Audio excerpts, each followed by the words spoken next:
So in lesson 5, one of the things that we look at is the change of substances from reactants to products through the process of a chemical reaction.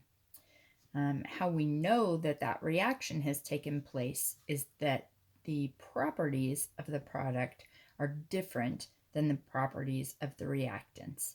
And so when we look at really simple chemical changes, it's easy to identify that. It's easy to see that a piece of paper is different than a piece of paper that's been on fire. There's a very obvious difference to it.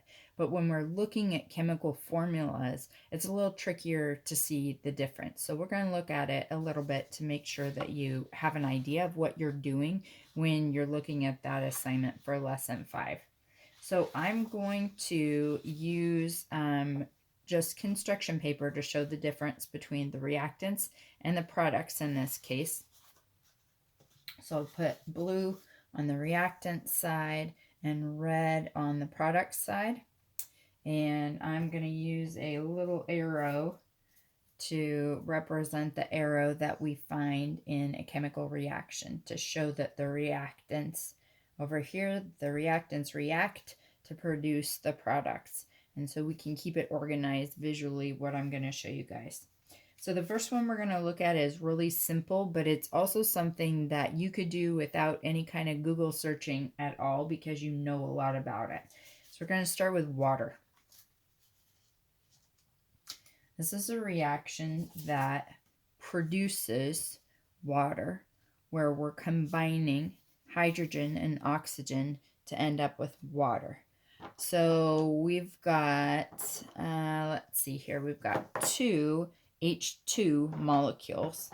So remembering that our white was our hydrogen, so I've got 2 H2 molecules, if I can get them to stay put here.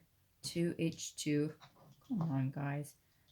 2 H2 molecules on that side, and then I've got 1 O2 molecule. So red is my O, my oxygen. So this is what I'm starting with. So starting with these guys here, I'm going to go through a chemical reaction, and my coefficient tells me that I'm going to end with 2 water molecules, or 2 molecules of H2O. So here's 1 H2O, and here's a second H2O. That part, most fall pretty good at, based on lesson 4. Now we have to add the next layer of it, which is looking at the way that the properties change as we go through this process. The idea of a chemical reaction is that what we start with has been rearranged and given us something new in the end. So you can see over here that we've got that with our little ball and stick models. I've got 4 different white balls on this side. I've got 4 on this side. I've got 2 oxygens on this side. I've got 2 on this side. So we can tell right away that matter is being conserved. We know that the conservation of matter is taking place. So now we've got to look at the properties. We've got hydrogen and oxygen on this side in our reactants, and in our products, we've just got one product. We've got water as our product. So looking at properties, let's start with hydrogen here, and we're just going to write a couple of the properties for hydrogen, just simple things that we know about already. We know that its density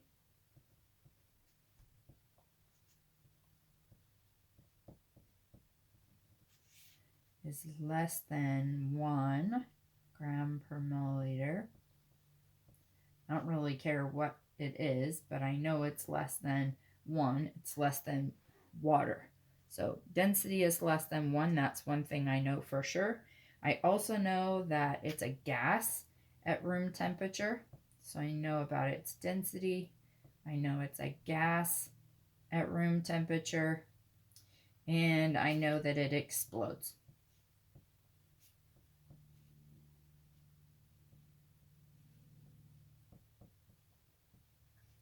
So all of those things I know without having to go to a textbook or a computer or anything like that, just based on what we've learned together during the school year so far.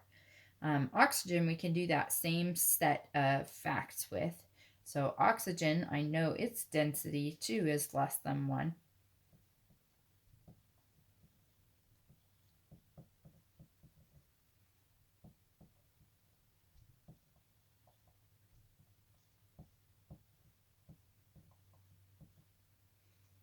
Whatever the density is, it's less than water, floats above the water. It is also a gas at room temperature.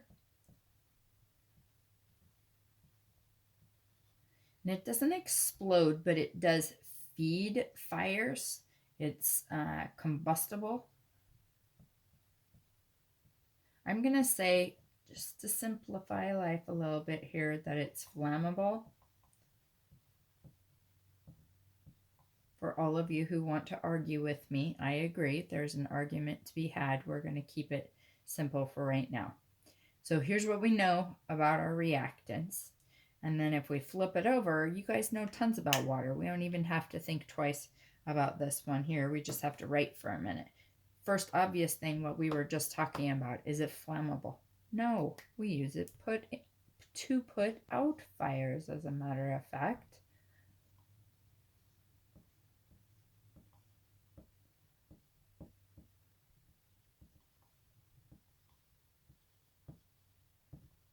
It's non-flammable, and at room temperature, we know it's a liquid.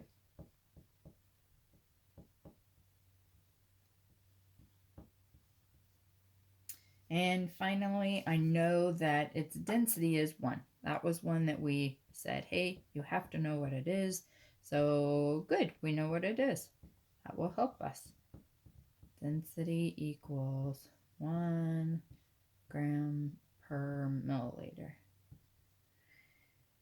So I know in language arts this year, you guys have been working a lot on claims and evidence, and we've talked about it during science as well. And we can look at this pile of data that we have here that we could use to prove that our reactants have properties that are different than those of our products. We know that over here, things were flammable, explosive, but in a product, not. We know over here, room temperature gas was happening. Over here, liquid. We can see that those properties have changed. So here, we can see that the arrangement of the atoms have changed. But down here, we can see that we've got a new substance, and we're proving it in a different way. We're proving it by looking at the properties of matter instead. So we're going to do one more of these. That's part of your assignment as well. So you can use this to help you out a little bit if you would like for it to help you out.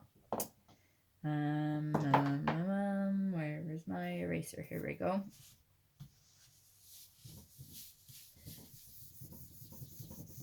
Okay, so we'll get rid of some oxygen here. We're going to look at the equation that they talked about in the text that had to do with methane and chlorine. So methane and chlorine are my 2 reactants. And if you remember, the chlorine molecule is just 2 chlorine hooked together, and I just have one of those. There's no coefficients on this one. So I've got one of my little chlorine molecules, and I've got 1 molecule of methane where I've got my carbon and my 4 hydrogens together. So we've got 1 of those as well. After it goes through, reacts, process, we get quite a big long formula over here, but it doesn't produce much more than what we started with. Well, it can't. We still have to have just those same atoms. We don't get any new ones. They just have different names. So this guy here is hydrogen chloride. We often experience it with water, which makes it hydrochloric acid. And so it's 1 hydrogen and 1 chlorine, if we can get it to hold still there. There you go. So hydrogen and chlorine come together, hydrochloric acid. And on this one is chloromethane. So we've still got kind of like an almost all the way methane here, and we've got chloro hooked to it. So we've got our 3 hydrogen, and then we've got our 1 chlorine up at the top there. So we could do the same thing we did before with the water. We can look at the atoms to show that there has been a conservation of matter. So I've got 4 hydrogen on this side. I've got 3 over here, and 1 here, 4 hydrogen on this side. I've got 2 chlorines. I've got 1, 2 chlorines here, and then I've got my 1 carbon in the center on both sides. So I can see that the atoms have broken apart and rearranged. I can see that I've got the same number of atoms, but I don't really know what that looks like in terms of the substances. So these ones are a little trickier because we don't have as much familiarity with these ones. But I looked up a couple of things to help you out, and I put a couple of things in the article that can help you out too. So hopefully you take advantage of those. This guy over here, methane, a flammable gas. 2 properties that we know about methane. It's flammable, and at room temperature, it is a gas. So first chemical that we're starting off with, the methane. The second one, we've got chlorine here, and that one you've heard about because we talked about it. We looked at some information about it when we were doing the unit on elements and their groups and their properties. So this one here is also a gas at room temperature. It's a yellow-green color.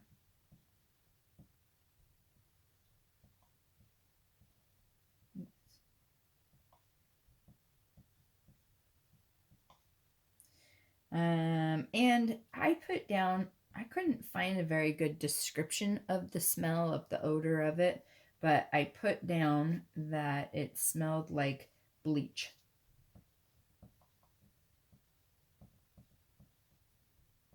Notice I didn't say it is bleach because that's not an observation, but it smells like bleach would be okay. Not great, but it works. Okay, so that's what we're starting with. We know the atoms have changed and rearranged. We know that we've got reactants that have come together. We're saying, hey, there's been a chemical reaction. If that were true, if that is true, we're going to see a change of properties when we look at the products on this side. So one of the things that we know, this guy here, not colored at all. It is a gas, which is fine. It doesn't have to be every single thing that changes, but it is a clear gas.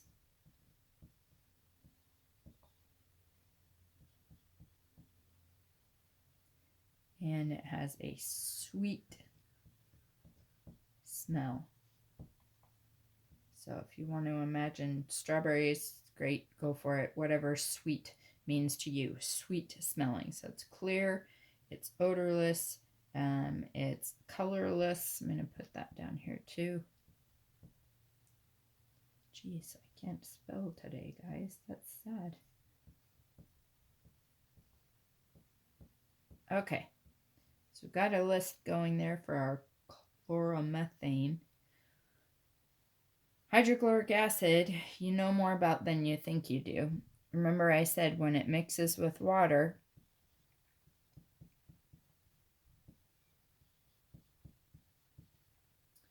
it makes hydrochloric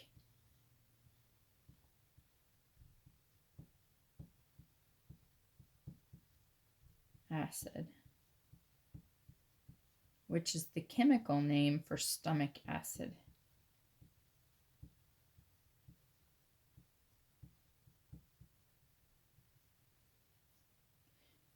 Definitely different. So over here, we've got something that makes a really strong acid when it's combined with water. We've got a gas that is no longer yellowy, greeny kind of color. It's clear, it's colorless, and it smells sweet. instead of smelling like bleach, like it did at the beginning here when we had our chlorine gas. We've got a green yellow color, still a gas. We've got a gas over here too. This guy here is a solid though.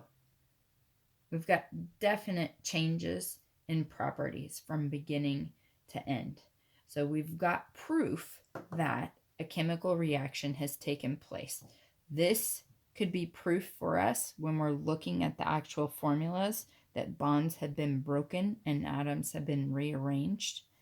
We can also use this as proof where we're looking at the properties of the reactants have changed and the properties of the product are completely different than what we started with. So hopefully that helps you out a little bit. More than not, we'll see. I'll keep my fingers crossed for you. Good luck.